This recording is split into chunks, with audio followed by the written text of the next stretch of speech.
When people look at me now, sitting here with silver hair and wrinkles that tell a story of time, they often ask, how did you and your husband make it to 40 years together?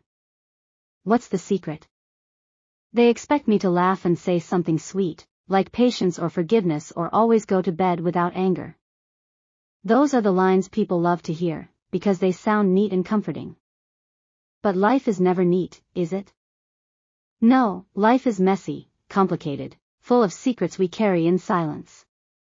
And the truth about my marriage is this: for 40 years, I let my husband think I didn't know. I let him believe he was clever, that he had fooled me, that he had pulled the wool over my eyes. But I always knew. I always knew. When it began, I was in my early 40s then.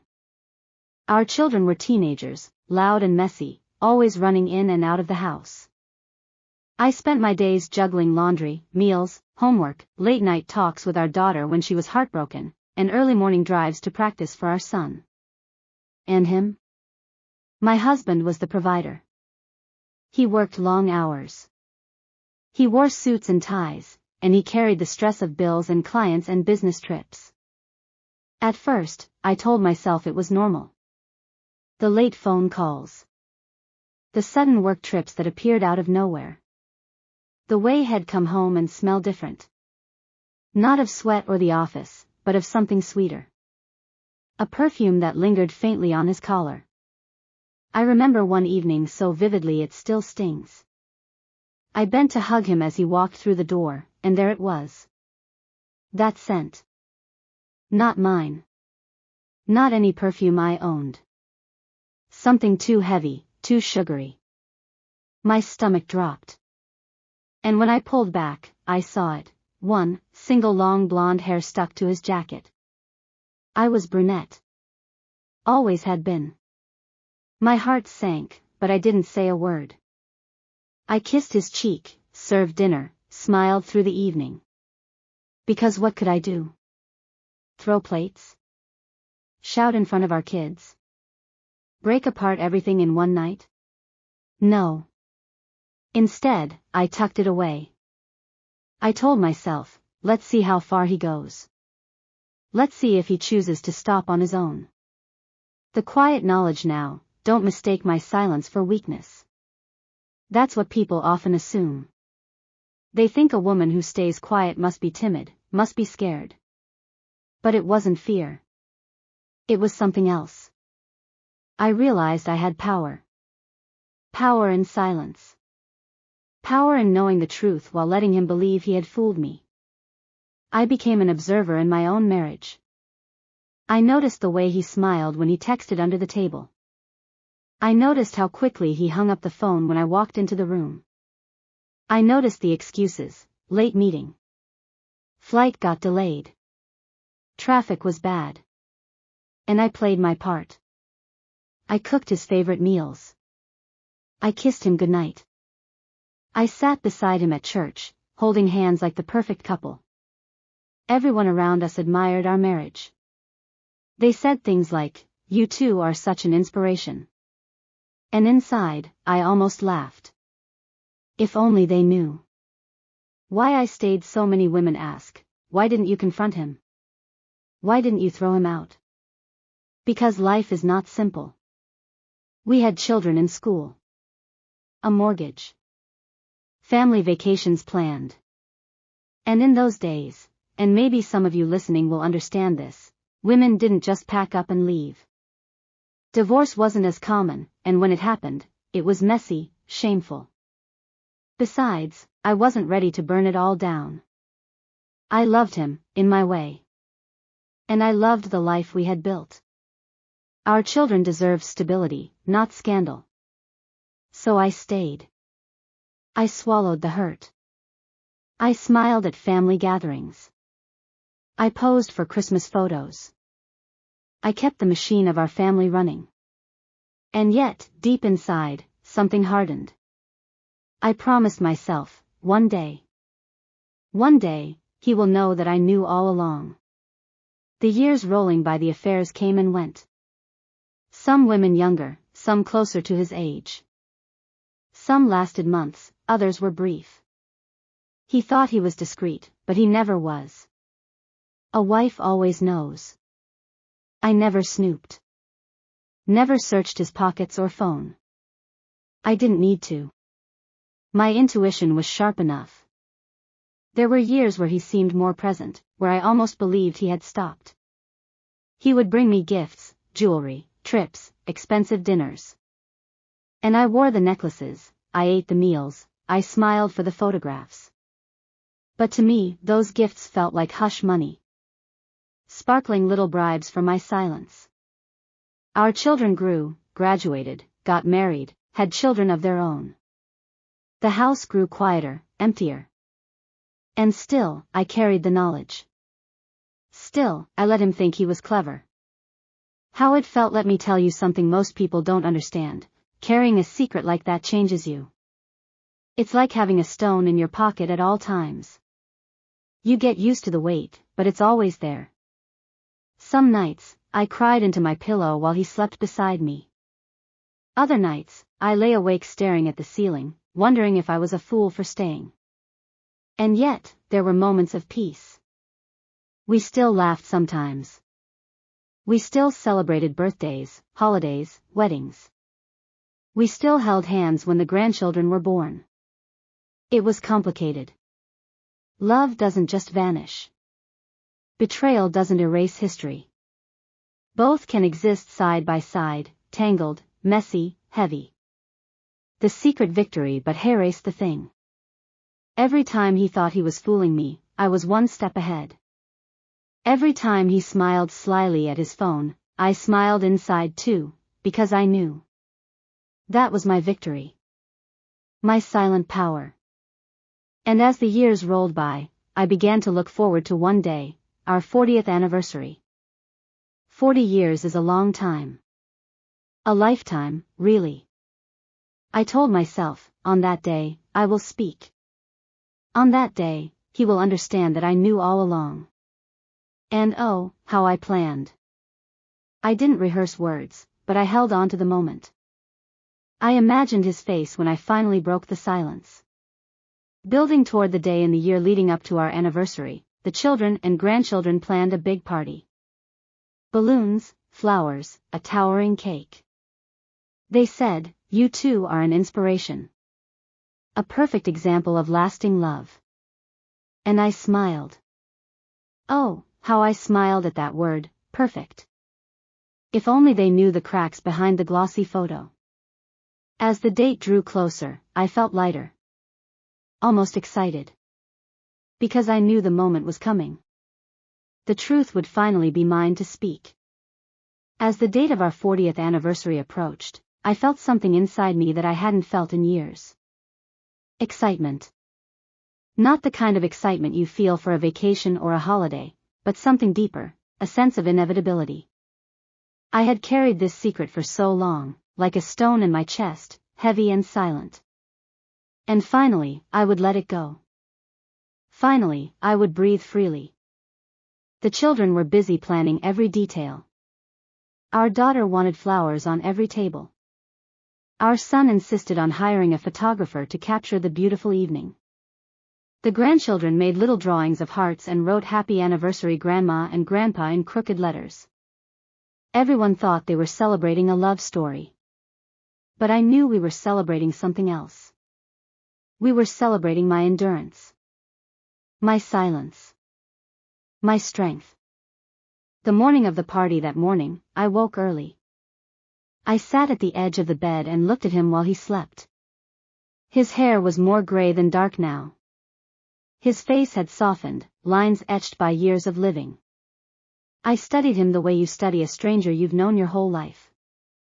This man, who had given me children, who had built a home with me, who had betrayed me more times than I could count, he was the same man who now lay peacefully snoring beside me, believing he had carried his secrets to the grave. And I almost felt sorry for him. Almost. Because I knew what was coming. Getting ready, I put on my dress carefully, the one my daughter had picked for me. Navy blue, elegant, with pearl buttons. I looked at myself in the mirror and whispered, "Tonight, you will be free." He dressed quickly, humming to himself, not suspecting a thing. He kissed my cheek before we left the house, his lips brushing against my skin with the familiarity of habit, not passion. And I smiled to myself. Oh, how little you know, I thought. Tonight, your illusion ends. The celebration the restaurant was filled with family and friends. Balloons floated near the ceiling. A large banner read, "Happy 40th Anniversary, Richard and Margaret." Everyone clapped when we entered. People hugged us, kissed us, told us we were an inspiration. I smiled. I accepted their compliments. And deep inside, I almost laughed at the irony. Inspiration? Maybe. But not in the way they thought. We sat at the head table, surrounded by flowers. The grandchildren ran around, their laughter filling the air. I watched them, my heart swelling. This was why I stayed. This family. This legacy. Not him. His speech after dinner, the moment came. The microphone was placed in his hands. He stood, adjusting his tie, and cleared his throat. He looked around the room with pride. 40 years, he began. 40 years with this incredible woman by my side. Margaret, you have been my partner, my confidant, my anchor. Through good times and hard times, you stood by me. You gave me children, grandchildren, a life I could only dream of. The crowd applauded. He smiled, soaking in the admiration. People ask us how we lasted this long, he continued. The answer is simple: loyalty, trust, and love. Those are the foundations of a lasting marriage. And we had them all. I felt my stomach twist. Loyalty. Trust. Love. The hypocrisy of his words almost made me laugh out loud. But I stayed still, my hands folded in my lap, waiting. Waiting for my turn. My turn finally, the microphone was passed to me. The room grew quiet, expectant. Everyone leaned forward, ready to hear my words. I stood slowly, taking my time. I looked around the room, at my children, my grandchildren, our friends, our neighbors. And then I looked at him. 40 years, I began softly. 40 years is a lifetime. In 40 years, you learn everything about a person, their strengths, their quirks, their habits, and their secrets. The room shifted. A murmur of curiosity rippled through the crowd. I continued. For 40 years, I have been many things: a wife, a mother, a friend, a caretaker. I have laughed, I have cried, I have sacrificed. And through it all, I carried one truth. I paused, looking directly into his eyes. His smile faltered. That truth, I said, my voice steady, is that I knew. I always knew. The room froze. Forks clinked against plates. Silence filled every corner. I knew about the late nights. The sudden trips. The perfume that was not mine. The hair on your jacket. The lies you thought were clever. I knew. I let you think I didn't. For 40 years, I let you believe you had fooled me. But you never did. Not once. His face drained of color. He looked like a man who had just seen a ghost. The liberation, I straightened my shoulders, feeling lighter than I had in decades. And tonight, I choose to say it out loud. Not out of anger, not out of bitterness, but because I no longer want to carry the weight of silence. I stayed. I endured. I built a family, I gave love, I kept a home. That was my choice. But don't mistake my silence for blindness. Don't mistake my endurance for ignorance. I always knew. I smiled then, not with bitterness, but with freedom.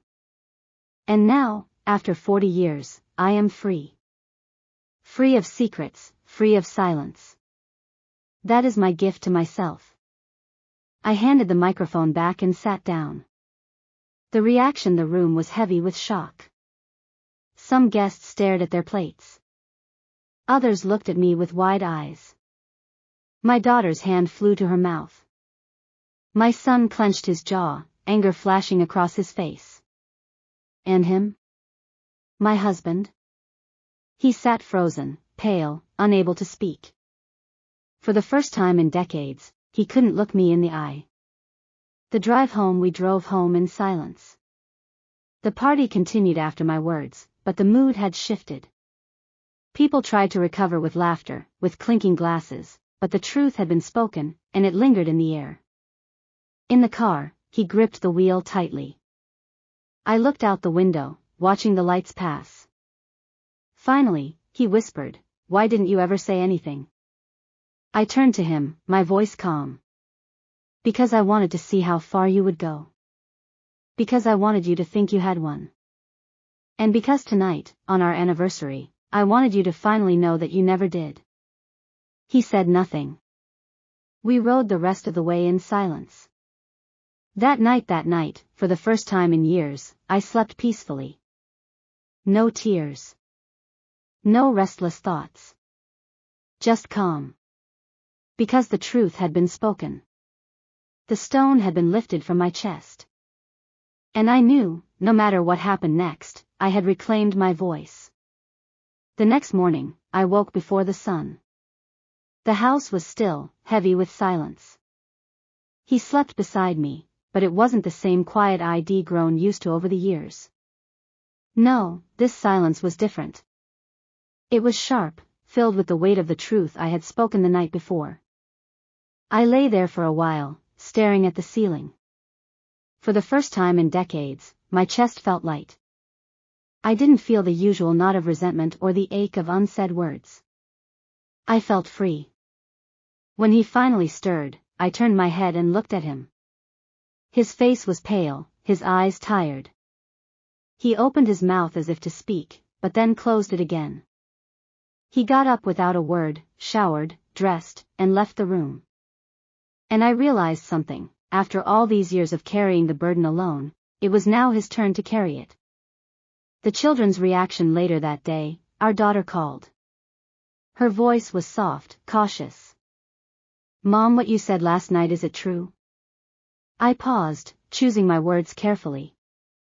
"Yes, sweetheart. It's true. I knew all along." Silence. Then a shaky breath. "Why didn't you tell us? Why didn't you leave him?" I smiled sadly, though she couldn't see it. Because sometimes life isn't about what we deserve. Sometimes it's about what we can endure. I stayed for you. For your brother. For the family. And now, after 40 years, I finally spoke my truth.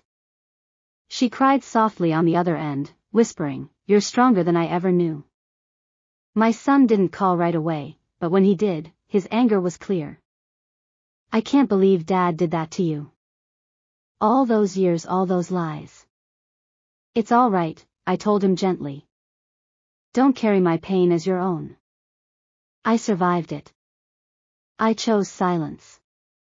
I chose endurance. That was my path. Now you must choose yours." He didn't reply, but I could hear the fury in his breathing. His change in the weeks that followed, he was different. Quieter.